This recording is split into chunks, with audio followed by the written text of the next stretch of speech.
À l'étranger encore, la bataille du gouvernement népalais pour faciliter l'accès à l'école. Le pays annonce un vaste plan de construction d'infrastructures, car à l'heure actuelle, vous allez le voir, le chemin des classes se fait parfois au péril de sa vie pour des milliers d'enfants accrochés à un câble, oui, à un câble au-dessus du vide. Nicolas Bertrand avec Thomas Donzel et Héloïse Layan.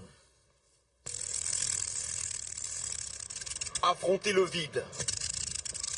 Traverser le fleuve coûte que coûte. Accrochés comme ils le peuvent, sans protection à plus de 30 mètres du sol. Ici, dans l'ouest du Népal, ses habitants sont les oubliés du développement. Ces câbles, c'est le seul moyen de se déplacer. Voici Ramaya, elle a 16 ans, elle se prépare pour aller à l'école. Son village est isolé, aucune route. Alors elle part à pied avec ses 3 copines à flanc de colline. Après 15 minutes, le chemin s'arrête. Elles vont devoir utiliser ce panier en fer. Au début, on avait peur, surtout lorsqu'on regardait en bas. On avait peur de tomber. Mais maintenant, on s'est habitué.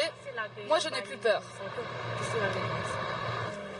Et pourtant, malgré l'habitude, les parents les regardent toujours partir avec inquiétude. Elles doivent faire attention lorsqu'elles traversent, elles n'ont pas le choix. Même si c'est difficile, elles doivent traverser avec le câble. C'est pour leur avenir. La traversée est dangereuse. Il y a quelques années, un câble a lâché. 5 personnes sont mortes. Les filles avancent à toute vitesse. La difficulté vient plus tard, lorsqu'il faut remonter vers l'autre rive. À la force de leurs bras, elles se hissent le long du câble.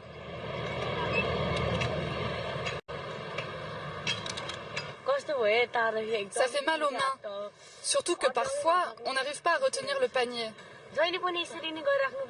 C'est difficile d'aller à l'école comme ça. Mais c'est notre vie de tous les jours, ça demande beaucoup d'efforts. Après, il leur reste 45 minutes de marche. Mais ces adolescentes préfèrent faire du stop malgré les risques. Ce camion de marchandises sera leur bus scolaire du jour.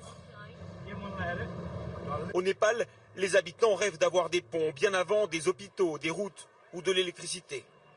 Avec un pont, c'est le développement économique, la scolarité, tout devient possible. Dans cette école, un élève sur 10 a dû traverser sur un câble pour venir en classe ce matin. Leur moteur, c'est l'envie d'apprendre. Les professeurs sont impressionnés par leur courage. Les enfants sont fatigués. Ils viennent de tellement loin. C'est dur pour eux physiquement. Parfois, ils arrivent en retard et le taux d'absentéisme est assez élevé. Ils ont aussi plus de difficultés que les autres élèves. Pourtant, des constructions sont en cours un peu partout dans le pays.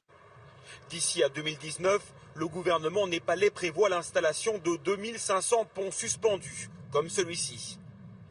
Mais vu les besoins de ce pays de haute montagne, il en faudrait 3 fois plus au moins pour améliorer la vie de millions de villageois laissés pour compte.